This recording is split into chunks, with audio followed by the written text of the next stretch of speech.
Hey guys, welcome to Roll and Keep right here at Fandom Tabletop, all powered by Cortex Prime, the RPG. We're jumping into Eidolon Alpha today. I'm super excited to be jumping into this setting. It's a little Blood of Zeus. It's a little Final Fantasy. It's a little Zords. It's a little Jaegers. It's a lot of stuff. It's a little Clash of the Titans. Togas and giant monsters, you guys. You've come to the right place. My name's Joe Starr. I'm the head content lad here at Fandom Tabletop and D&D Beyond, and I am joined by an incredible group. Not only is Cam Banks here, the developer of Cortex Prime, is here, but also Aliza Pearl and Vanessa Guerrero joining us as well. You know these folks, you love them. And why haven't I introduced Mellie yet? Because I'm very, very excited to tell you guys that Mellie will be our narrator for this setting. Super stoked to see whatever weird hell she throws at us. So we're super pumped. Thank you guys so much for being here. And without further ado, Mellie, I'll pass it to you. Yeah, let's get right into it, everyone. Get yourselves prepared for some Greek Hellenic mythology fantasy realness as we drift down to the Sea of Corsi. It is a place of neoclassical fairy tales and heroic legends. We watch ourselves soar over the coast and through the stone-laden streets of a marble city, through the legs of its people, between columns, and into the mouth of a cavern we go, a place carved into the designs of a temple. And we see, painted upon the walls in vibrant color that nearly comes to life in the flickering torchlight, the story of this world. This is a place that spirits inhabit and breathe into a life beyond our mortal imagining. And if you look carefully, you can sense it. It's in the way that the waves press forward like a meditative sigh, the way leaves rustle like a conspiratorial whisper, the way fire crackles like a teasing laugh, or the way the wind gusts like a desperate scream. If we could see this world from the eyes of the Decantheon, we would not understand these things. The 10 great eidolons, the celestial beings of unimaginable power, view the Sea of Corsi and all of its places and all of its time as a constant echo, a reverberation that could drive mortal minds like ours into the void. But we can hear the sighs and the screams and the heartbeats, the steady rhythm, the ripples of the echo across space and time and liminal experience. The echo is the source of everything in this world. Just as our Earth revolves around the sun, the Sea of Corsi breathes in time with the echo.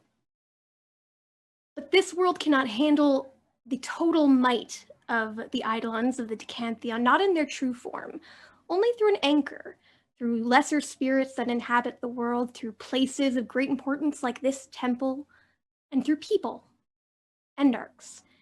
And as we move across this painted stone wall, we begin to see this paint bringing life to 4 such faces. These endarchs are the chosen, not the volunteered. They're conscripted, not asked. They are the champions of their eidolon, and 4 of them are to become bound together in one destiny. We hear the sound of a rough, dry horsehair brush upon the hardened stone, ringing in our ears for a moment as this painting continues to come to life, and then we abruptly shift. We're in a forest, just off the beaten path, and there's a woman panting, padding her way through the brush, escaping something. Someone. 3 someones, by her count, who are hunting her. Vanessa, could you please introduce your character to us and tell us what you want to do? My character is Lysandra, and she's a chimera, because I love things all fire and snaky. And Lysandra has some scrolls that she's protecting, and I want to figure out who it is that's following me, and if I can, get myself to a hiding place so I can assess the situation.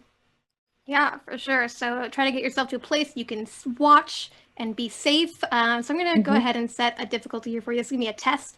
So in a test, I'm going to pick a couple difficulty dice, and you're going to then have to try and take on whatever difficulty I've rolled. Okay. So this is going to be challenging. These people know you're here. They're following you. This is going to be 2d8s. And then, because these people, they have some traits here as well. They are mercenaries. They have a d8 mercenary trait. I'm going to throw that in there as well. So we're starting off strong with 3 d8s for to try and hide from. I'm not pulling any punches. I saw what happened to Joe and all those hitches. I'm trying to set myself up for success here. Okay. Let's go ahead. Give those a roll for you. Oh! Yeah. Wow. She's Well, I'm the narrator now. Oh, that is that day one power. Wow. All right. Well, Vanessa, how would you like to deal with this role that I just had? Well, all right. Being chased by 3 mercenaries. At this point, hopefully I can hide my... Okay, I think I'm going to do Scout because I want to really look at my terrain and see if there's somewhere that I can use to, like, hide and assess to buy myself some time. I think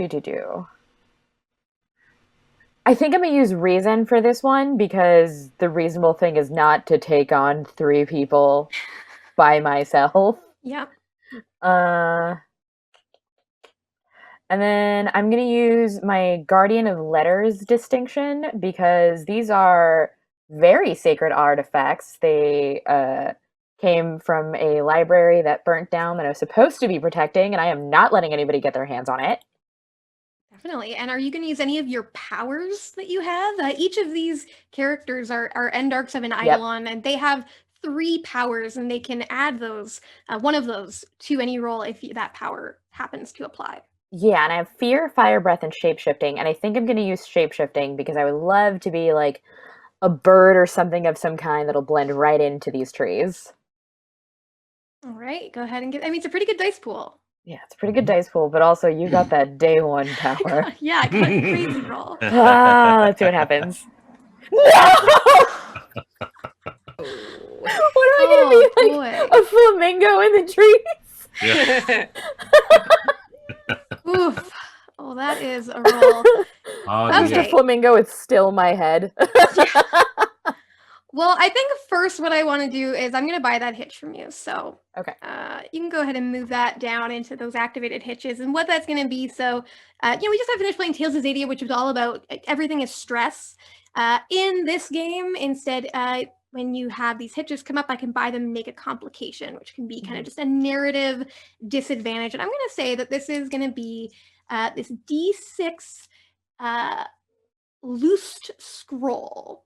As you're hiding and as you're shapeshifting, one of the scrolls in your pack tumbles out and is just kind of laying, and you notice it, but now you have it sitting out in the open, and you just kind of have to hope that it doesn't give you away, but if you reach for it, that will give you away. Yeah. But yeah, so you got a 10, I got a 16. Unfortunately, heroic successes only work for you all as far as giveaways are concerned.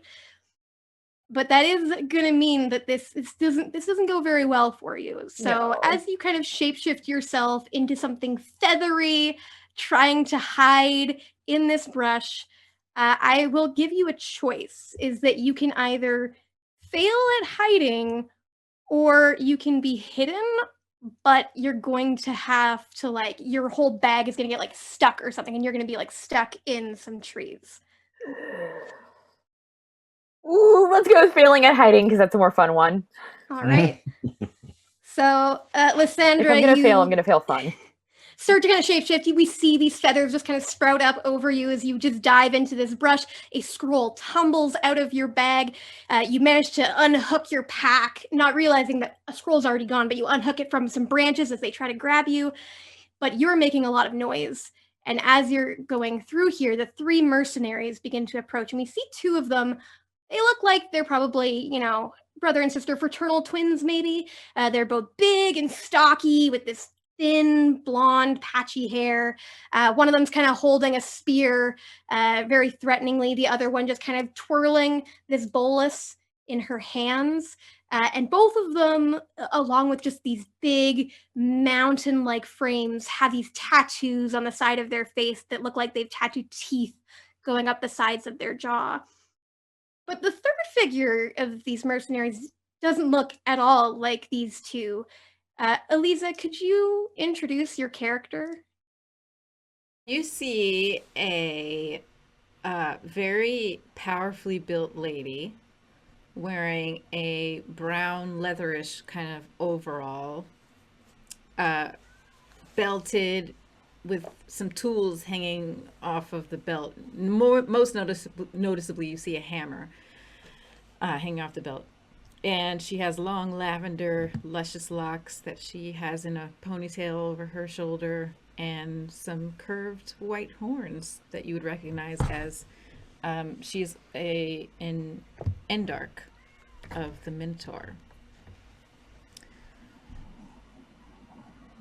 Excellent. So you can see as your mark kind of goes off into the bushes, and with your kind of powers as this Minotaur metal-arch, you have just this natural sense of the things around you. And even though the other two mercenaries that you're with, Cortex and Onyx, they see her go, but as they kind of run to catch up, they're struggling to kind of pick her out.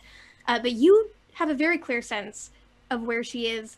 But what would you like to do with that information? I'm gonna step forward and just look towards the place where I'm pretty sure she is. And I say, the jig is up. I know you're in there. So we could just keep this cat and mouse going, or you could just hand over them scrolls. Because you know they don't belong to you. Squawk. So what we could do here, we didn't get to do this in Hammerheads or Tales of Zadia, is that two players can have a contest. Oh! So we could have Aliza, Delphine, you can open up this contest with your goal is to, convince Lysandra to just give herself up. And Lysandra, you're trying to stop that from happening. You don't want to do that. So Aliza, you can go ahead and build a dice pool here and tell us how you'd like to do this. Okay. Let's see. Well, I mean, I'm thinking scout is a good way to start, because finding a person is can be part of scouting. Attributes, I would say, I was gonna say grace, and then I saw reason, but I think maybe grace, because I am trying to say, I'm trying to convince her to give herself up. Yeah, so your grace is a lot of sort of your physical grace, so almost like a dexterity, almost just how you move. Guile would be sort of, here's me trying to influence you into something. Yes, definitely that, guile.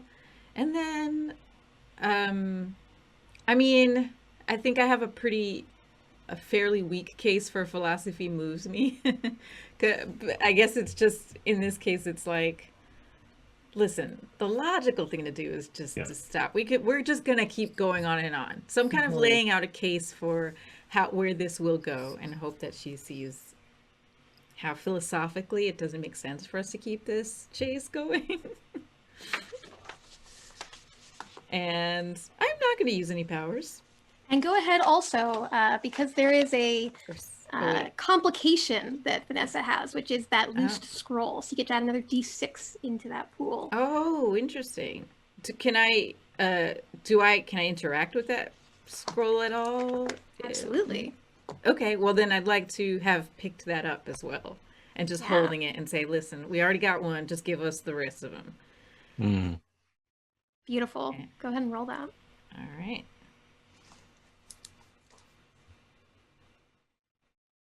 Okay, so starting off pretty strong with a 9 and a d8 effect die. Did you want to, you have one plot point, everybody starts with one plot point. If you want to spend that to adjust anything here, you can, but if Vanessa beats you, you still have another chance to go game. I'll see how she does. All right. So Vanessa, you hear this. You hear Yep. her telling you to come on out. So you have a couple options. You could just give in. You could give in, which means that Aliza's gonna get what she wants. Delphine's gonna get what she wants. You'll kind of narrate that within your own terms of the failure, and you'll get a plot point. But you do have to give her what she wants here. Or you can contest it and you can roll. Actually, Cam, I see the face and I realized, yes, you have to roll at least once in a contest before you can give in. Ignore me. I'm you gonna could, roll. Yeah, you could just not Yes, have a you could contest. just give in, but you don't get a plot point for it until you've rolled at least once. Okay, I'm gonna roll because Do it. and I'm definitely gonna roll with priest because I am guarding that information and it is not going anywhere. Courage on this one because hiding in some bushes, and then I'm waffling in between Guardians of Letters or Immortality can only be found in the pages, specifically because something can happen to my mortal body and that's fine, but I'm living forever if these pages are saved because I'm the one that saved them. Yeah. So I'm going with Immortality because that's my motivating factor. Would I use my powers in one of these? Okay, you've got a fire breath, fear, and shapeshifting. I don't know how effective fear is against this current opponent. Well, Don't I mean, that'll know. depend on what you roll. Yeah. You know what? I'm gonna do fear because clearly being kind of a bird isn't working for me right now. Yeah, so describe for us kind of what that's like as this just aspect of fear comes into your person. How are you communicating that to Delphine? I'm trying to figure out how I'd want to use this aspect of fear, and I just realized that the way I want to use it is a movie called Push, starring Dakota Fanning, that I don't think anybody watched. But it's basically just like putting a feeling on someone, using eye contact to impart dread that she doesn't know where it comes from. Totally. Love it. And you got an 11, which beats the 9. So that means you're currently the winner of this contest. So then it goes to Aliza. Do you want to continue this contest or do you want to give in? I'd like to continue. Yeah. Do it. Yeah. Okay, so have you dropped your bird form? I'm keeping the half bird form because if I'm using fear, I want you to be a little scared of me. Okay. And I feel like half a bird is how to do it. Creepy eye Okay. contact with a half bird person. Yeah. Okay. Yeah. Okay. As they just impart the memories of dread into your brain. Okay. Those little butthole shaped eyes that birds. Yeah, that's creepy. Any animal staring you in the eyeballs can be creepy, but especially a bird. It's like, okay, yeah, I'm like, I'm a little creeped out by that bird, but so I'm probably gonna just change my tactic. I will use. I think this time I'll use warrior. I'm gonna maybe flex a little bit in the face of fear. And I will use, let's see, courage or vigor. Maybe courage, because, fear, courage. Seems like a good balance. I might use Minotaur's middle arc and transform part way as well. Okay. So you're kind of channeling the power of the Minotaur to transform yourself further because you have these horns, but you can kind of more parts of yourself begin to shift. Do you want to describe what that looks like? Yeah, so I grow taller and a bit hunched, and my upper body gets even bigger. My arms grow longer, almost to the ground. So I just get these really big, strong arms that I could just. And you've got that like big hammer that's just like, okay, now my arms were already buff, and now they are buff, buffer, and really long. Mm-hmm. That would scare me. Awesome. And so Well- I'll use, for my powers, I'll use strength. Sure. Absolutely. Okay. So you got to beat an 11. All right. Let's see how this goes. Oh. Oh, I can't even see him. Oh, Oh. well. Just trading these yeah. just great rolls around. I love it. Upping the stakes a lot, man. For real. As you just stand steady against this mystical fear. You definitely, it's very obvious to both of you now that you are both endarchs. So this could become a very dangerous encounter pretty quickly. You even see the two mercenaries that are with you, Delphine. Like, they're tough, but they aren't endarchs. And as you start to do this, and they were kind of peeking in before, but they kind of got scared off. And as you begin to transform, they just back off even more. They're like, yeah, you get them. Yeah. They don't want to necessarily be involved with what's going on here. Just those weird bird eyes dilating and undilating. Are you going to continue to escalate this contest, or are you going to give in? I'm gonna escalate. Yes! Go for it. I'm gonna kick this off. So I'm gonna go Wonderful. priest, and but this time, I think whether I want to go shape shifting or fear is going to focus on my next thing, because it's like, do I want to challenge a minotaur, or do I want to try and just get that scroll back? But you know what? I've already had some like pretty rolls, so let's just go with this. I'm gonna go priest, and I'm gonna go guile, and then I'm gonna go with Chimera's Mutarch, and then I'm gonna go fire breathing. Oh. Okay, I'm just leaning in. Okay, yeah. So describe to me, because you've got this fire breath and this chimera thing. How are you tying in your guile? How are you kind of using this to influence Delphine? Basically, now that I've already like shown that I can like shapeshift, I can impart fear. I basically just want to do like a like display of abilities, and now do fire to show like the full range of my trifecta? powers. Totally. The- Yeah, you're the both full like trifecta. peacocking a little bit here. Like, Yeah. I got power. No, I got I'm power. literally a Yeah. peacock. Yeah, Yes, perfect. that's good. I am All literally right. a peacock, and I am peacocking, and I am hoping that this fire is enough to be like, just give me that scroll and be on your way, and we don't gotta have no literal smoke. Yeah. All right.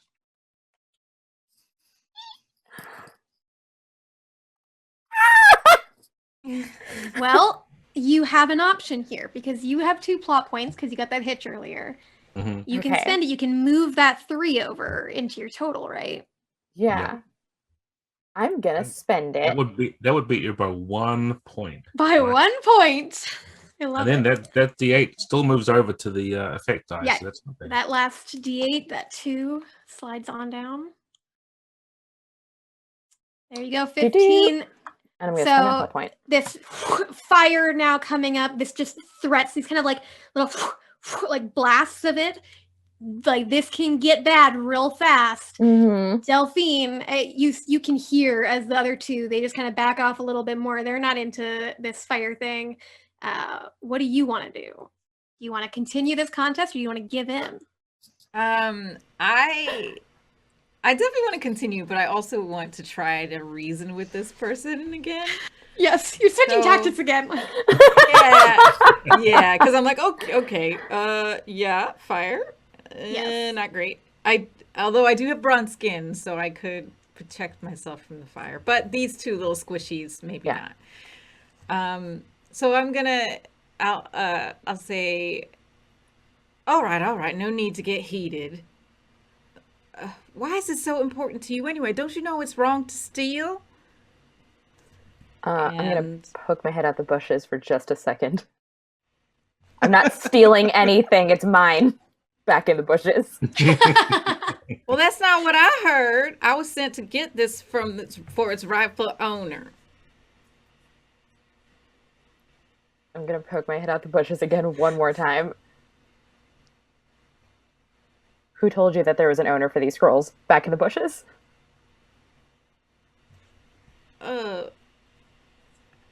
Well, let me find the name. Damaris. Sorry, what? Damaris. All right, I'm going to come out the bushes. I'm not giving up, but I'm coming out the bushes to have this conversation. Okay. You kind of come out of the bushes. Aliza, did you want to roll, or did you want to give in here? As now, we don't have this. You kind of just got what you wanted. You wanted her to come out of the bushes. I'll give up now. See where this goes. Yeah, you just got what you wanted, and you got a plot point for giving in. Oh, Yeah. nice. Yeah. Wow, look at that. Thanks, Vanessa. Thanks. So take a plot point as Lysandra comes out of the bushes, interested in whatever this conversation might be, but we kind of pan up as Lysandra kind of extracts herself from this brush. We pan up and we see just kind of quietly moving from branch to branch and finally kind of landing on top of where Lysandra just was. Just getting there a second late, we see another figure crouched on this branch. Joe, could you introduce your character to us, please? Yes, so sort of like crouched on this branch, like full Batman or the Crow style. There's a young man with longer, like chin-length hair, prematurely gray. It's sort of fallen over his eyes. He has a gold breastplate on. And because it's definitely breezy enough for a dramatic entrance, he has on this huge like purple cloak. The front of it is pulled up over the bottom half of his face, and he has this very just like long flowy purple cloak blowing in the breeze, and he's got a spear. He's also covered in key areas like on his wrists, and coming out of his hair different silver and white feathers that would mark him as an endarch of the Griffin. Awesome. So you just land on this branch and you can see this person that you've been looking for. And just as you kind of like make that mark, she steps out of the brush and is now not in, not possessed by this Minotaur endarch, but definitely not a free agent at this moment. What would you like to do? Oh, I am 100% going to swoop in, knock this Minotaur lady on her ass, because this is my mark. Try. Awesome. Excellent. So yeah, you just hop down and like these two are just about to kind of like meet and have a conversation. You just right down and you're going to try to do this. I'm going to assume, Aliza, you probably are going to try to resist that. But is that... Yeah, so go ahead, Joe, and you get to start a contest now. Heck Go yeah. ahead and build a dice pool. Yeah, this We dude didn't just have like... none of this PvP contest stuff in the know. last two games. This one, it's all like, Oh, this is good. This is real good. It's all on. give me blood. Yeah, so this is just a blur of purple and extra needless Nightwing-esque rotations as this figure hits the ground. I'm going to use, let's see here, this pool is going to be, I'll do warrior. That tracks. For my attributes, I'm going to go with grace. This is definitely like a weird stick and move cruiserweight kind of person. For my distinction, I'm going to use tireless tracker of men and ladies, because I now have my prey is in sight and no one can get between. I think we need to put in an edit for that on the digital sheets that it reads. And Little parentheses ladies. there. As long as the font sounds like that. and then I'm using his power of speed because he's kind of trying to like just flash in really quick and kind of shock and awe the situation. Okay, that's a good pool. I'm gonna roll it. Ooh. Okay, I'll take it. I'll take it. Starting pretty good. 12 and a D8. So that Delphine, this just blur swoops down from above, heading to try to tackle you down.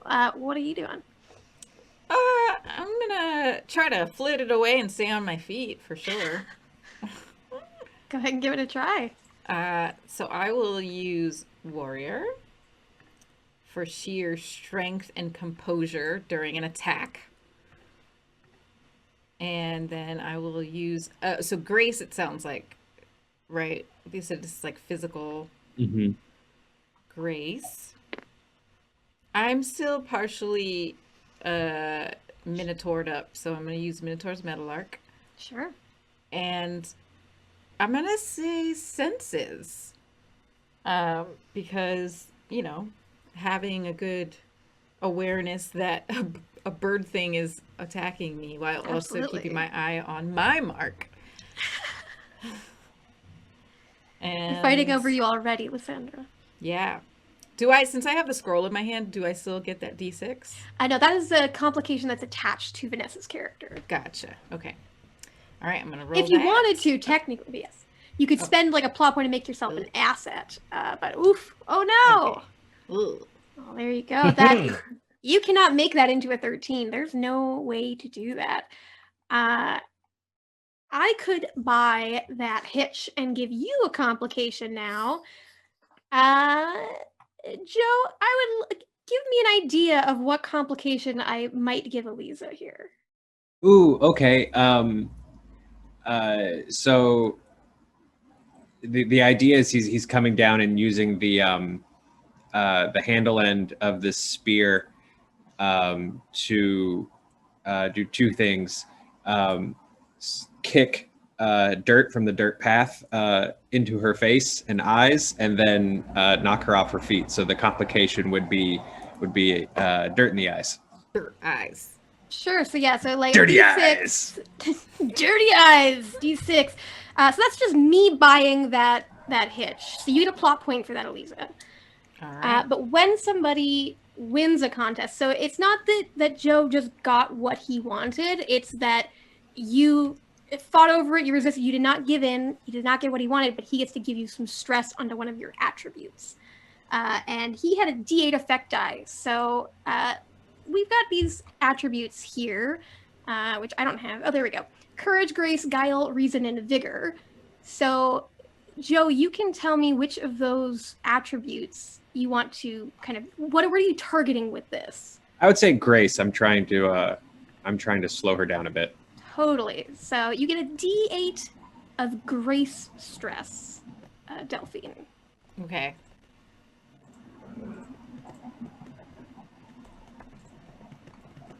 And what's your grace attribute rated at? My grace is 6. 6. Ooh. So this Eidolon Alpha, for everybody at home, uses the shaken and stricken version of stress. So that means that these stress types are directly attached to your attributes.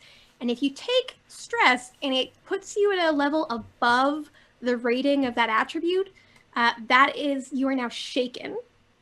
I believe that means, Cam, you can only keep one die in your pool of results without spending plot points. Yeah. Yep. If you get a second stress above an attribute, you are stricken, which means you're kind of taken out of the scene. So you're not in a great position right now. You are a little taken off your feet, a little off balance, but you aren't pinned to the ground or anything. You get sand in your eyes. You're thrown off balance as the third person just appears. Vanessa, what's Lysandra's reaction to this? Is just this blur of motion and this third person enters this fray. Where's the third scroll? Well, it's a loose scroll, so I don't know, where is it? Do you want to try to get rid of this complication on yourself? Yeah, I would love to see if I can get a visual on like if it's in their hands or on the ground, and very quickly do a snatch and run. So I think as Zephyrinus comes down, kind of knocks Delphine a bit, so just kind of these two are sort of in a little bit of a tussle. In this distraction, that scroll kind of gets dropped and it starts to roll. And it rolls a little bit and then it kind of goes down this kind of the side of this ditch on the side of the brush. And you follow it. You're just like, great, perfect, kind of drop down, crawling after it. And as you get there, you see another figure kind of get to like navel level with this other figure who's just bent down and picked this thing up. And Cam, would you like to introduce your character to us? Yeah, Actonios is he's getting a little older in years now. He is basically he's a big sort of comes from a mason's family, so he looks like he's worked out a lot in terms of crafting and chiseling things and making work on stone. But right now he is dressed in the kind of the tunic and a little bit of protective wear to travel in so that he doesn't get smitten by something on the way. At the moment, he doesn't have his tusks, but he can make those come out. It's not a problem for him. And also, he doesn't have his skin in the form of granite right now either. So he's just a big guy. Yeah. And he has a really, really big one-handed curved thick sword, a kopis sword at his waist, which he uses if he needs to. So he does look armed and ready to do something to somebody. Excellent. So you've been sort of Actonios, you've been following a bit of a call. You've had people that you've been searching for, and first, when you kind of hear voices, a part of you might be like, I'm interested, but a part of you also might be not necessarily everything is safe or a potential success for this journey that I'm on, this destiny I'm trying to fulfill. But something drew you this way. You sort of felt yourself pulled in this direction, and you've been kind of going through the brush trying to keep yourself, a little safer, but not trying to sneak necessarily. You're a pretty brave guy. Yeah. And you see this kind of flash as you see some fire, you see a blur of motion jump down from the tree and knock into another like large, imposing figure. And then you see a bit of a scuffle as you approach, and this scroll just tumbles right in front of you. You bend down to pick it up, stand back up, and you see Lysandra right in front of you. Still, there's a little bit of that bird feathers on her, and you just immediately get the sense of her. She must be an endarch. Yep. And not a wyvern or a griffin. So not one of the two that I'm more familiar with. Yeah. So you want this thing? The little, now that I'm like less bird and more just like the regular lady chimera that I am, the little rattle on the end of my tail just starts going off. Looks like you really don't want to lose hold of it. These things they can lie around and get lost in the woods. People could step on them. This is pretty expensive. Yeah. Thank you so much for that heads up. So you could just give it back to me, and I could just be right on my way. And you'll be the owner of this thing, huh? Mm-hmm. That would be, well, owner's not legal guardian of that scroll. Yeah. And about this guys up there having some problems with each other. You're not connected to any of that, then? Yeah, I've never seen them in my life. You should go check it out. I might have to go ask them if one of them wants to weigh in on the position of this here scroll. It looks pretty costly. And as you two are discussing this scroll, just kind of pan back over to this tussle that's happening between this Minotaur endarch and his Griffin endarch. Yes, Joe, go ahead. Right after Zeph knocks down Delphine, he dramatically whirls around with like a full like CW smolder and says, "Run!" to Lysandra, but she's already gone. And he kind of, there's like a moment where that registers and he's like, so this mysterious person, Delphine, has turned their back on you for a moment. You kind of have a second. You still kind of have the sand in your eyes, but you squint and you can sort of make them out, and you can also see what they've just seen, which is your mark isn't where they were a moment ago. What do you want to do? Is Zephyrinus a little bird person or like a human-sized bird, or what size? He's more of just a dude with feathers. Oh, okay. All right. Just like cats, but with birds. Like 6 feet 2 inches of feathers and abs. You know, like that's a really important part of this character. So I can't just scoop them up with one hand, because that's what I was going to ask if I could do. Never mind. I mean, many have tried. I mean, you're pretty strong, Aliza. It's possible. I am. It's true. Stronger than all of us. You know what? Yeah, let's try it. I mean, yeah, you could definitely pick this dude up and toss him. He's wiry. Yeah, scrappy. Yeah, I am going to do that. I'm going to take one of my large arms and just try to grab him around the waist and pick him up like a Barbie, like a Ken doll. For sure. So you're trying to grab hold of Zephyrinus. Joe, do you want that to happen? No. I mean... Let's do a sexy contest Minotaur here. lady picks you up. Come on. I mean, I would easily give it. You want that. But go ahead. I mean, I'm trying to keep this whole thing appropriate. You know, I have feelings about everyone's character art. Me too. It's very good character art. Shout out to Amagoya Aguirre. Amazing work. But I'm a professional, so that stays on my Tumblr. What do you need me to do? Delphine's gonna go first. You're gonna set up another contest here. All right. All of this inter-party conflict, delicious. Oh my god, so funny. Okay, warrior. And then I want to use vigor. Is that okay here? Yeah. What that's is vigor most of the usually for? Vigor, strong, grabbing, physical strength, prowess, that kind of stuff. Yeah. Being chonky and powerful. I'm chonky. Minotaur's Meadlark for sure. And so important to note here as well, though, like you are shaken, so you're only going to get to keep one shaken. Die for free. One result you can die. You can spend plot points to add more, but it can get expensive fast. So. Yikes. Okay. Well, I'll just add one more, and it will be strength. Yeah, getting that Minotaur strength in, it's perfect. Let's see how that goes. Ooh. So you got to pull one of those dice out. It won't automatically kind of know that you're shaken quite yet on this tool. Well, so, but you've got a 6. Yeah, I have that 6. I'll spend a plot point to keep the 4. Sure. So Is you got a 10. Yeah. That's absolutely. So you spend a plot point. So you had 3. So I mean, you were rolling in them. It's true. I could spend. You got a 10 with a D10 effect die. Joe.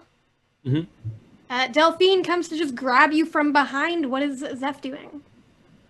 Okay, let's see here. Let me put together this this roll first. It's pretty low. You should be able to beat this.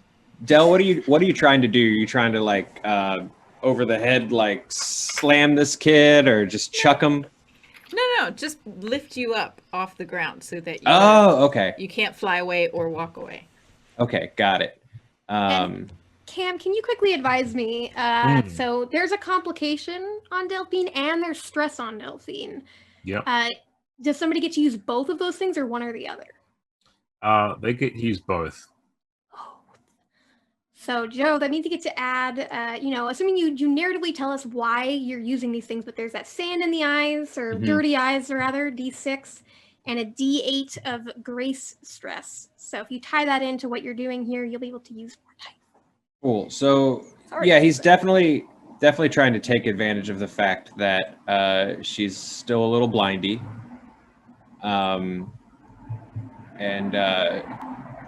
So the way I think that sort of works is he's fainting a little bit, like with the billowy cloak, just to kind of keep her a little confused. He's definitely moving quick and sort of trying to outmaneuver her. So I'm going to use that D8 of stress as well. There we go. I'm going to use my D8 for thief because I'm being quick and slippery right now. And then for attributes, I've got to stick with grace. And then I'm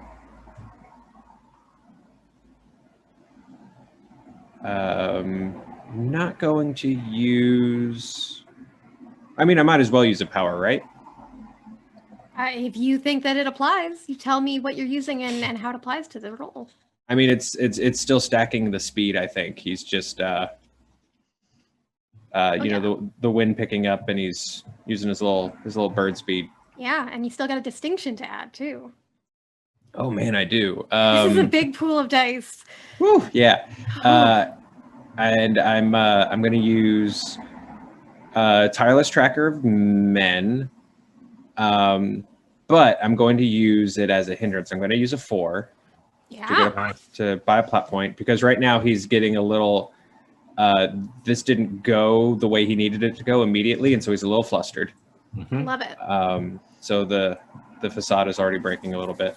Perfect. So you get a plot point, and you roll all those. It's going to be to 10. I had better not bring my narrator. Oh my god. Oh, outstanding. It's not So- over yet. I know. Yes, you So you have 2 plot points, so it's not the end of the... that's true. Can I spend one?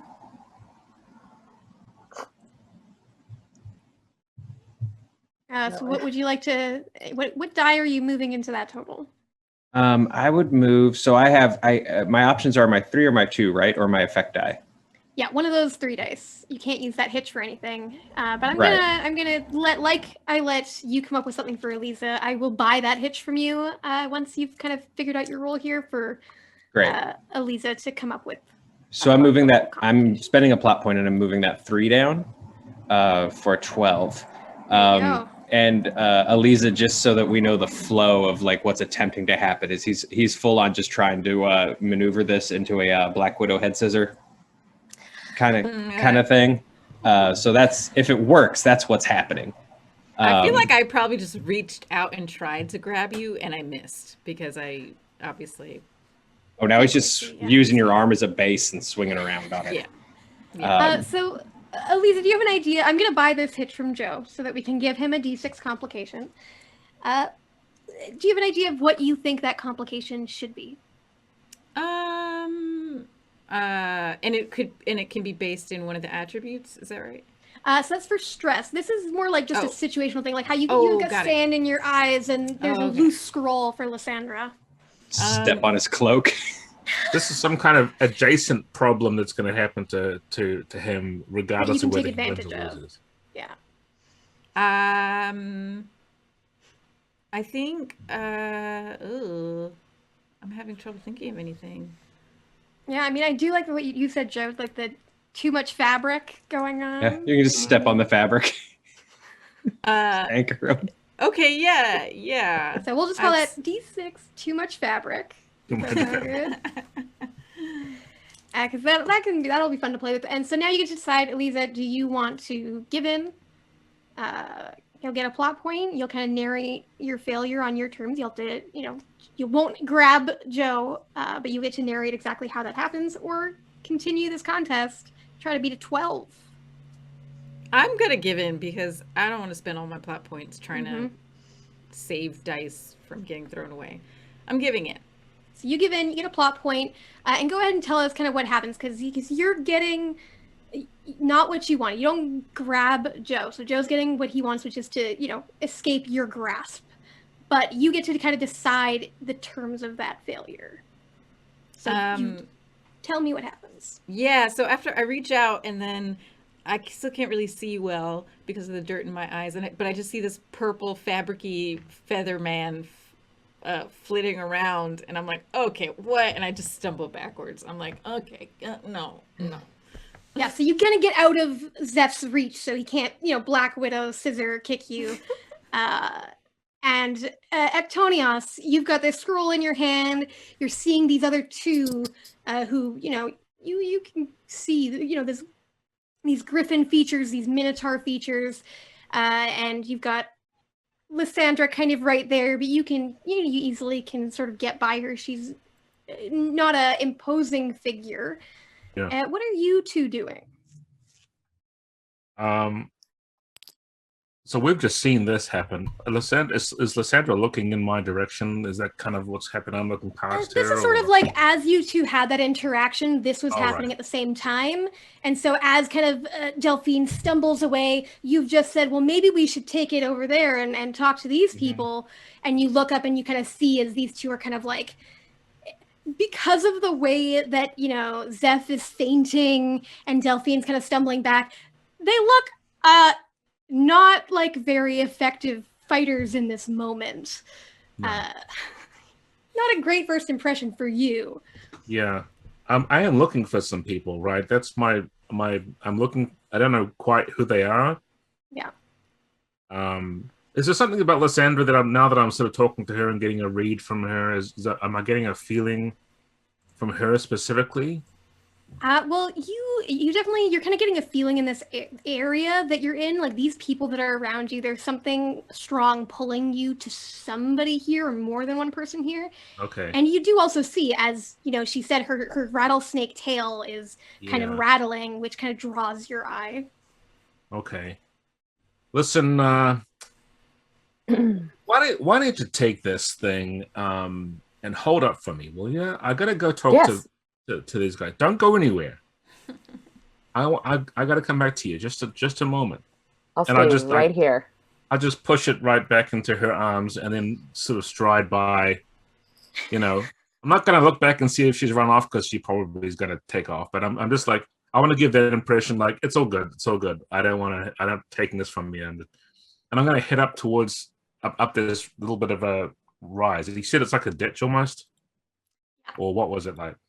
Yeah, it was kind of just like a little ditch on kind of the side of the path and down into the brush. Yeah, so I'll go up to the path and just step up there and like, whoa. Yeah,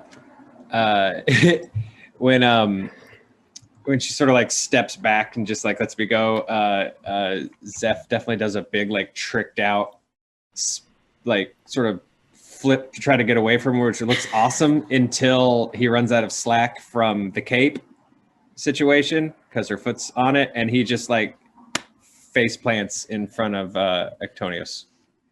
Excellent. So you just face plant in the dirt, just kind of like look up and see this, pretty hefty, tall, kind of imposing looking figure approaching. Delphine, you've managed to now, you kind of have managed to get that dirt out of your eyes so you can see more clearly.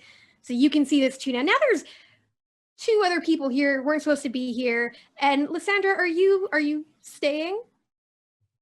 Now that Ectonios has given you the scroll?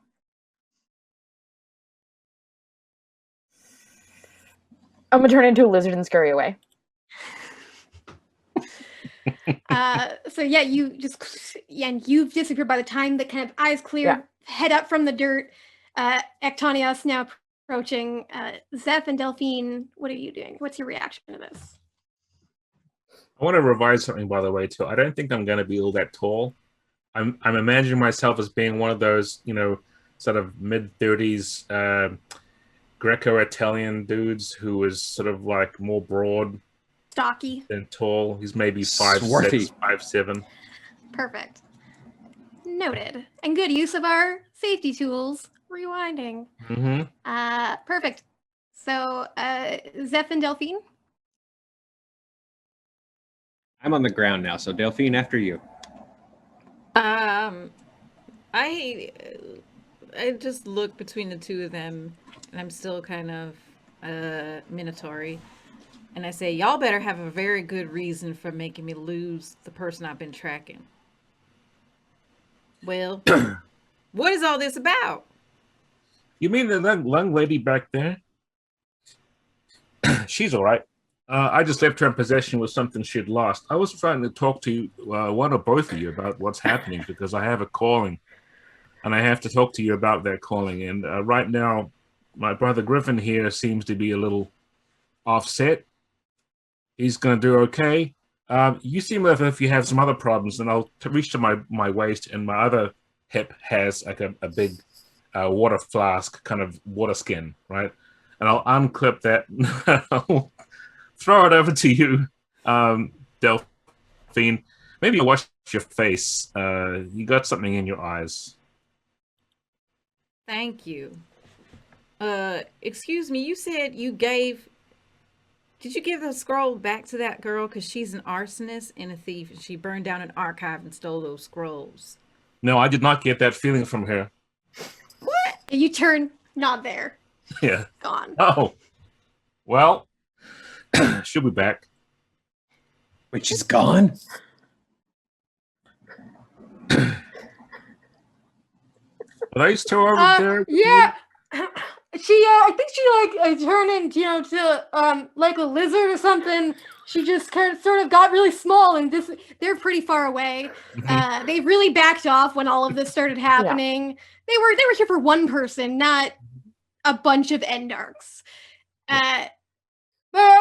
she just sort of, you just look for a lizard. There, probably not a lot of lizards a thing. I mean, I've never seen a lizard, so, like in the wild, so you should be just get it. Go find the lizard.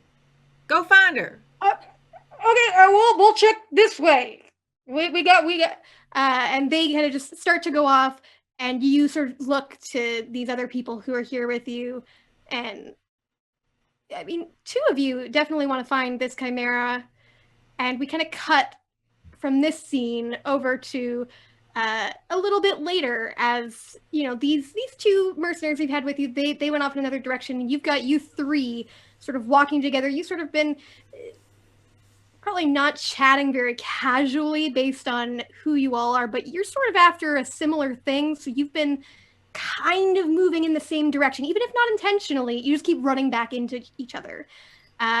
So as we kind of cut back a little bit farther in time and see, as you three are searching for Lysandra, would somebody kind of like to take point on that? Well, so, as I've explained, the two of you, I think, are very important. Now, Brother Griffin, you just understand that that's the kind of thing that you and I understand together, that this bond between the Gorgons and the Griffins has been something time immemorial, right? You understand that. And you also understand, Delphine, thank you for letting me know your name. It was very appreciated. You know that the Minotaurs and the Gorgons may not have gotten along necessarily that well, but we do have a common interest, and that is preserving the sanctity of our culture. And really, I think if we're going to find this chimera and that you're looking for, I'm probably the best person to step up here and give you some assistance on that, because I do happen to know quite a lot about, well, okay, maybe not about it. I have a feeling, I have a sense. I'm not really sure what's happening. Someone actually did call me, and I'm here and I'm looking for them, and I'm right now just the two of you. And as I'm walking along saying this, looking back and forth between them wherever they are, if you've gone off the path, if you haven't, I don't seem to. I just see you're keeping to the path, and you're saying all of this, and we see Zeph sort of jumping between these trees, kind of going back and forth above the path, Delphine kind of coming in and out, and you're just kind of talking and over all of this as everybody's searching. I will throw to one of you. If one of you would like to try a test here to find a trail of Lysandra, one of you can try that. Yeah, I'll jump on it. As Ectonios is talking, just like, listen, old man.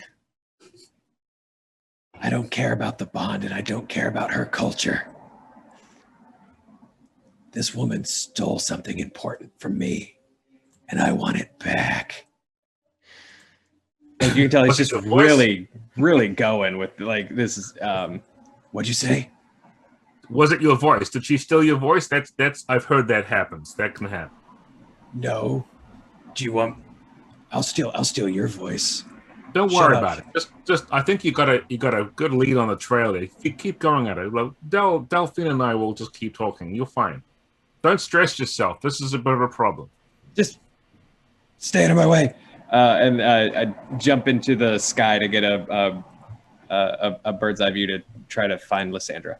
Perfect. All right, so I look up at Zephyr flying into the tree line and say, you know what helps me is some hot water and some leaves and some honey, just a little bit of honey. That just it clears it right up. That is true, isn't that true? That is very much true. My mother used to do that before she My passed. mama did too. Yeah. Mm-hmm. As you should kind of share, some of those recipes between you of these different kind of throat coat options that you have.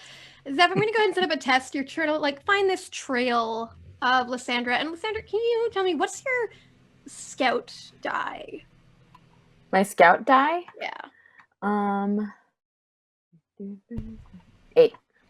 8? Okay, cool. So I'm going to make this 2d8. This is going to be a challenging test because, not heavily trained in, covering her trail, but also, small lizard at it, and also is able to shapeshift a bit. So let's go ahead. We got 2d8s here. You're going to have to go up against. See if I keep my. Oh, see, I didn't keep my magical rolling powers. At this point, we've kind of resolved the dirty eyes. It's been another scene, so those complications have gone away. But usually, with an opportunity, you could spend a plot point and step down one of your complications. I should also say, because we moved to another scene, Delphine, your stress will step down once, so you will have now D6 left of that stress. Also, it shouldn't be that hard to find a lizard with a satchel. I'm just imagining this big satchel too. How big of a lizard do you think you turned into? I'm gonna go with iguana. Yes, perfect. Yeah, an iguana, I'm going full that's jub. Great. And I will also say, I would throw this to, if you have an idea, Aliza, of how you could take advantage of this opportunity, as kind of the only person here that has a use for it mechanically, if you could give me a reason why this hitch I've rolled here gives you an opportunity to help your grace, you could spend a plot point and step your grace down. Mm-hmm. Is this? Okay. Yeah. It's kind of a psychological thing, but I got that grace stress when Zephyr kind of flustered me. So maybe as he's flying up and doing his thing, I'm just kind of like, he's just a man with some feathers. I'm kind of less flustered by him. I'm kind of figuring him out. So I love it. I'm less stressed about him. Yeah, so you can spend a plot point and step that down. Kim, can you advise, because I know in Tales of Zadia we don't have D4 stress. Is there D4 stress in Eidolon Alpha? There is, and the first time it gets used by you and then goes away. So the difference is if you've got D4 stress, you roll it, not the opponent, and then it vanishes. I have that 1 D4 left? Yeah. So it sticks around until it just sits there like a real annoying thing. Excellent. So we've got a 5 you have to beat, Joe. A whole 5. Okay, I won't. I promise you. I'm so okay. So this is scouting. This is for my attributes. Gosh, I've got to go with Grace again because he's trying to zone in on this area really quick and use his speed to stay ahead of the other two so that he can find this person first. He's back in the sky and he's back on the hunt, so I'm using tireless tracker of men and ladies. But as it's full 8, because he's sort of back, in his element, and the power of flight. Does that do anything for you? That's a Tenacious D reference. And rolling. Ooh. Hey! Literally the best roll I've ever had since we started this show. Amazing. Wow. That is a not only a heroic, that's a double heroic success. Our first heroic success of Eidolon Alpha. Yay! Finally a giveaway. Woohoo! Finally a giveaway. Y'all were reading in chat and now it's happening. Plus, I mean, that would step up your effect die twice. So it goes from a D8 to a D10 to a D12. So you know what? Because you did so well, and this is really something you're good at finding people. If you want to make an asset for yourself and a D12, I do. tell me what that asset is. Oh man. That's a really good asset. It's a really good asset. Yeah. Can it be anything, or is it like need to be sort of like related to what's happening right It's now? kind of related to this situation, but it's something that you will be able to apply later. So you can determine kind of. Oh, okay. I know what it is. Zeph has sort of like attached to his breastplate. I have to figure out where all of his pockets are because really he's just abs in a cape. But there's like just like a piece of cloth that looks like it's from a tunic, and he's just like handling it. And I'm going to call that I'm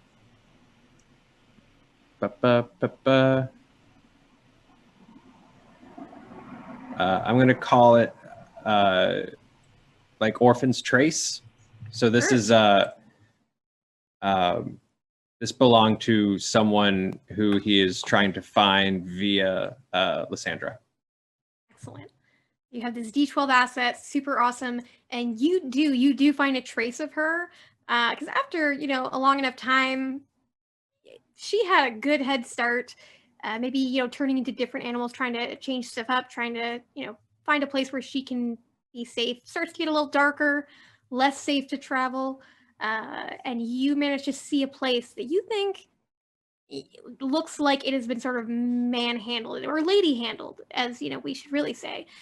And it gives you the sense that she's there. You start to dive down, and Delphine and Ectonios, you both kind of see as Zeph flies down out of the sky and immediately key in that he's found something.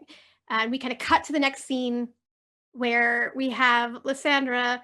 You have now been sort of cornered in this sort of tree hollow that you had found for yourself. You kind of covered it up, tried to like hide yourself in it, maybe shapeshifted yourself a bit to camouflage.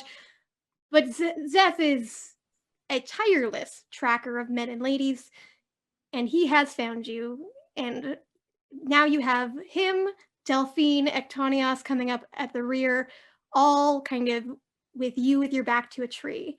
And this is where we open our next scene. Okay, so I'm trapped in a tree. Actually, not the first time I've been treed. Trying to figure out if I want to like fight or get some explanations. From your POV, it's definitely like a Halloween hiding in the closet while Mike Myers stalks back and forth like POV. Well, in that case, I'm a Laurie Strode it and fight back. Because we're keeping this fun. Oh, so what are you doing to fight back? Okay.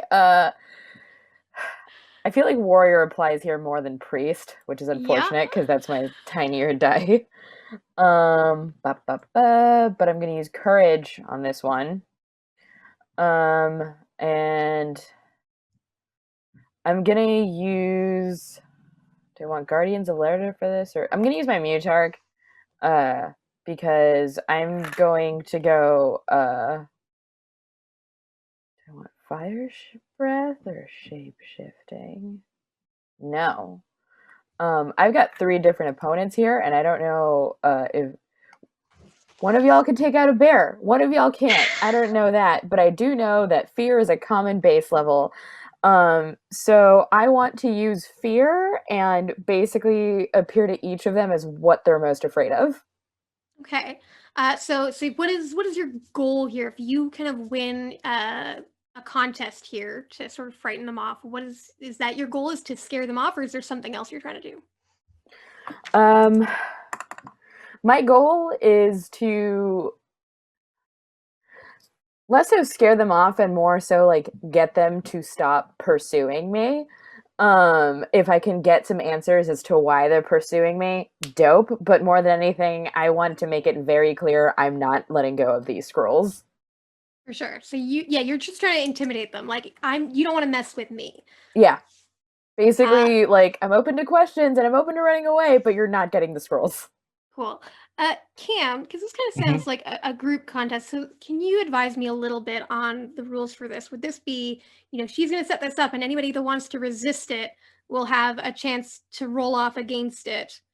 And if you fail, like you're out of the contest. And then, it's going to go that way. Is that kind of how it works? There are a couple of ways we could have handled this. You could do it through an action order and try and do something and then see if someone responds. But the problem is then everyone's going to be rolling differently and so on. So I think that Vanessa establishes the initial difficulty, and then everyone gets to decide if they want to try and beat it or not. But I mean, if you don't want to be part of it, then you don't have to roll. Yes, you don't have to. You don't have to choose to go against it if you don't want to. Gotcha. All right. So go ahead. You can set this up. Also, Aliza, you can step down your stress because we entered a new scene here. So that will step down again. I wish I had something lucky that I can, like, I don't know, rub or blow on or wish on before I make this roll, because very much writing a check that I'm not entirely sure I can cash, but here we go. Oh, okay. Oh. Wow. All right, so we got a 7 with a D6, and I'm you got a 1 point. So I'll buy that hitch from you. Okay. So I'm going to create a complication. It's going to be D6, Chimera in the corner. Chimera in the corner. And so then I turn this over to Zeph, Delphine, and Ectonios. Do you want to partake in this contest and try to contest Vanessa's goal here, which is to, intimidate you all, just not pursuing her anymore? Oh, Joe, you're muted. Yeah, Use my powers to make her quiet. Yes, finally, someone did. You said you're sort of trying to turn into everyone's worst fear. Mm-hmm. Okay, cool. So I'm not going to resist. You step out of the tree, and Zeph sees a dead 8-year-old boy who reaches out and says, "You didn't find me." And Zeph's eyes just like go really wide, and it's like just enough to throw him off his game and give you an opening. Okay, Ectonios. Yeah, I'm not so easily swayed by fear and things like that. And also, I don't want to do anything harmful to Lysandra. In fact, I'm more concerned about her well-being than I am chasing off hallucinations and daydreams and things. So what I'll do is, I guess as this fear starts to form itself in my head, I'm going to just steel myself against it because I know that there's no problem. It's not about, me trying to do anything. So this can't be for me. This fear can't be for me is what I'm thinking about. But also I'm just, I don't have that kind of worry. So I'm going to put together a dice pool. It's probably my first one, I think. Yeah, I think so. Let's get you rolling. I'm going to be using, warrior. But I was thinking about doing it, but I think actually, no, I'm going to default back down to priest. I think this is more of a me understanding, trying to understand and keep some sense of what's going on. It's not very big. It's a D6. Yeah, trying to understand, like, what is this kind of magical, mystical effect that's happening? Yeah. If I was fighting it, it would be a different story, but it's not. However, it is courage, and that is my best attribute. I'm going to use, I've got a choice between stand fast against the shadow, which I think is a thing that in general I fight against the things that are scary and supernatural. or hard-hearted captain. But in this case, I'm concerned for her, not sort of stony-hearted. So I'm going to go with stand fast against the shadow for the distinction. I don't have any powers that can help, so I'm just going to try and roll those. Oh, but I do get to have her. Yes, complication. D6 chimera in the corner. Yeah, so I'll do that. I can put it in there. There we go. And what do I have to try and beat in this contest? 7. 7. Oh, well. Little bitty 7. I will. Well, I get a hitch. You did get a hitch. But I'm gonna have a 10. You have a 10. I think right now there are images forming in my head that are sort of shadows. They're like they're like the very glimmers of fear, things to try and pull from my memory of things that are horrible. And I've had a lifetime of tragedy, but I'm not using it to. It's not going to fuel anything. Yeah, I'm going to go ahead and buy that hitch from you, and that's going to be D6 Shadows of the Past. Awesome. Okay. And I'm going to turn to Delphine. Do you want to resist what Lysander's doing? No, I do not resist. Could you tell us what you see as this kind of dark fear emerges from this tree hollow? I see basically she turns into a smoke monster because there's nothing there when there was something there, and that's my biggest fear, that things will just disappear and I'll be left out in the lurch. So you see this smoke, like Zeph is seeing this, 8-year-old boy who is, making him feel this guilt. Ectonios, you have just these little flickers of shadows in your mind, but they aren't forcing you to kind of ignore your resolve. Like, you are focused and you can see through this and to the girl that is there who's kind of clutching these scrolls. Lysandra, would you like to continue this contest with Ectonios, or do you want to give in to Ectonios? You see the other two are definitely like mesmerized by this fear you've given them. I'm gonna give in because the power is more of a rattlesnake rattle than anything. And if he's like willing to continue, he's probably meeting me in some kind of middle, so I'll engage him. All right, so you get a plot point. Okay. And both of you just sort of described to me as kind of the other two are in kind of these gripped by fear, but you two are able to sort of, you make eye contact, and then what happens? Why are you following me? Well, initially, I gotta say it's because these two seem to be really interested in you, but over time I've come to the understanding there's a lot more going on here than what it says on the tin. I'm concerned about you. They want you for something that they think you've done. You're their mark. I'm not here to hunt for you for anything. In fact, I'm here to support you, and I'm going to defend you if these two shake out of whatever you've done to them. I can tell it's probably something that you've done, and I know you try to pull it out, but this must be a defense thing of yours, right? This is just what you do when you're scared. Yeah, nothing's actually going to happen to them. It's just like holding up a mirror to someone that they don't really want held up.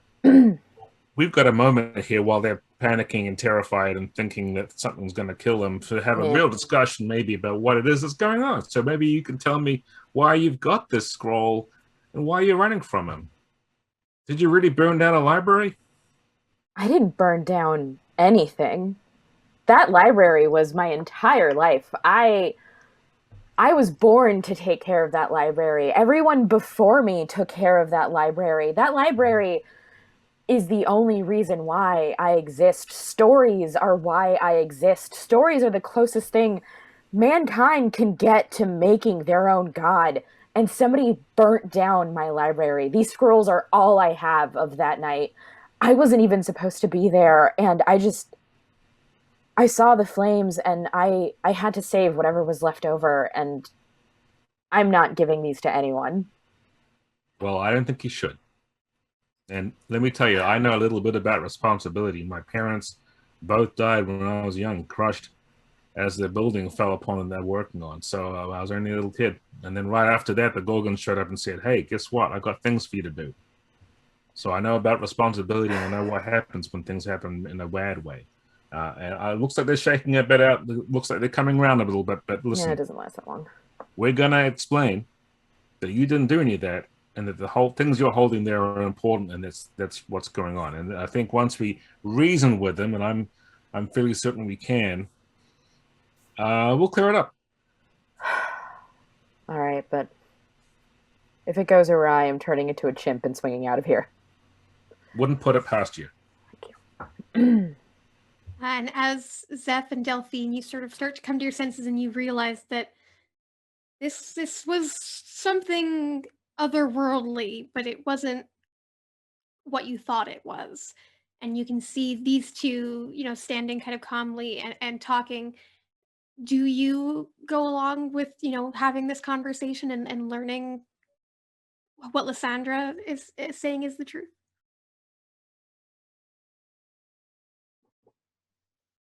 Delphine? Yeah. I still want some answers. Yeah. Zeph?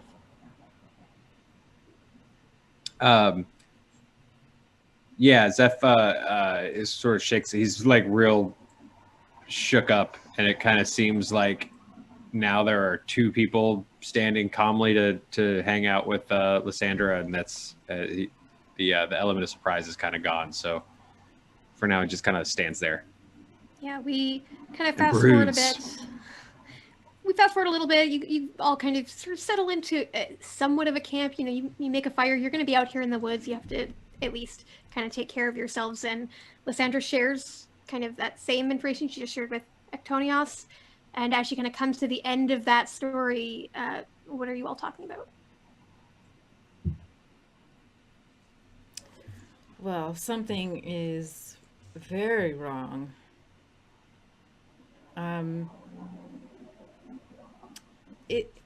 Is there any role I can do to just like get a sense of what the truth, if she's telling the full truth, or? Cam, what do you think? Would that be some kind of a test or contest, or is that something we Like can just narratively? A priest role? You could, I would say that if you wanted to do something test-wise, you could do it like the whole thing. I imagine that Lysandra is not hiding anything unless it actively she is, in which case it's a different story. But if it's just Delphine trying to suss out whether there's a truth to what she's doing, then maybe just do a basic test. Take like something like use Lysandra's guile as the base for the 2 dice. Love it. So yeah, let's do that. So what is your guile, Lysandra? 8. Perfect. So I will do difficulty of 2d8s. I'm gonna roll that for you, Delphine. 11. That also just reflects the passive read. I don't think Lysandra emotes that much if that's the way she's working. Okay. All right. I'm gonna roll priest. Oh wait, that's the wrong priest number. My That'd be priest a lot, is right? actually, yeah. I think My it's 8, priest right? is an 8, yes. And then I'm gonna use reason. I'm just trying to balance what I've been told with what I'm now hearing to see if I should trust what I'm hearing now, because it goes against the information that I have. I'm going to go with philosophy moves me for sure, because this is kind of, this is a moment where, yeah, my faith in people is being put to the test. And then no powers. And yeah, there's nothing else for me to use. Don't you have senses as a power? Oh yeah. Yeah, But I don't perfect have for to that. be like in my endarch No. So yeah, your powers you can use without using that distinction. That distinction is just like saying that the most important thing about me that I'm using in this role is the fact that I am an endarch. Got it. Okay, cool. Let's roll that. 9. And Do you I have will. any plot points? Yeah, I do. I will bring that 3 over. Nice. And cool. So that's gonna do it.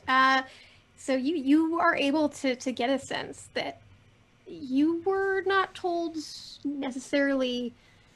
You don't know whether the person who shared information with you was lying or if they just didn't know what actually happened, but you do believe the story that you're being told by Lysandra, like that it seems like she's telling you the truth.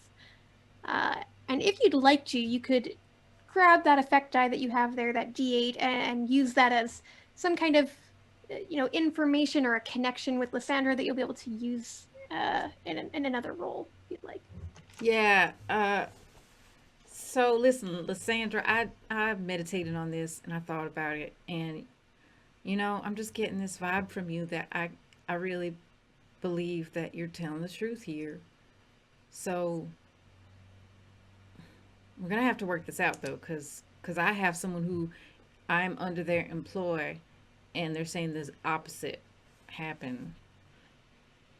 And I'd like to use just I don't know, maybe just like seed of truth. Yeah. Perfect. I don't know who your employer is or what they could possibly want with these scrolls. I've read so many languages, ones that don't even exist anymore, and I can't even tell what's on the inside of these scrolls. I couldn't give you the most remote idea, but you're not the first person to run after me. I've been a lot of animals in like a week.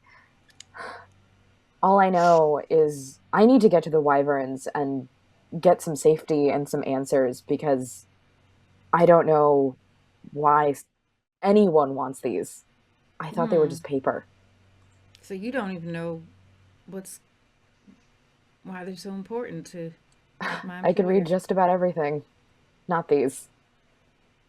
Huh. Zephyr, what about you? Who sent you this way? I don't care about scrolls. And I don't care about your employer. I care about the child you were traveling with. He would have been no more than 10. The child you were with. Have you tried tea and honey?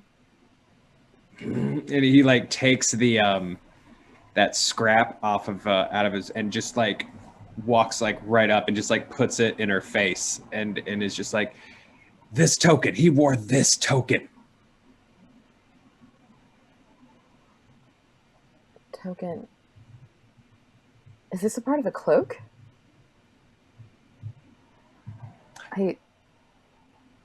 I'm sorry, I'm trying to find answers for you, but I'm not. Sandra, and you're now kind of up close with Zeph, probably for kind of the first time in this, in the firelight. And with the firelight and, this proximity, there's just these little sparks, and you recognize sort of some of the features on Zeph's face, not from Zeph specifically, but from the boy that you saw in the archive. Oh my god. How do you know him? Who was he? This is the boy the day the library burnt down. He was trying to get to the scrolls. Where is he? Where is he now?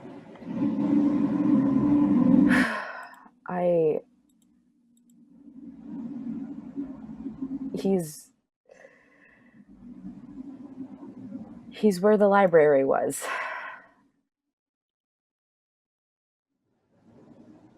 What do you mean he's where the library was?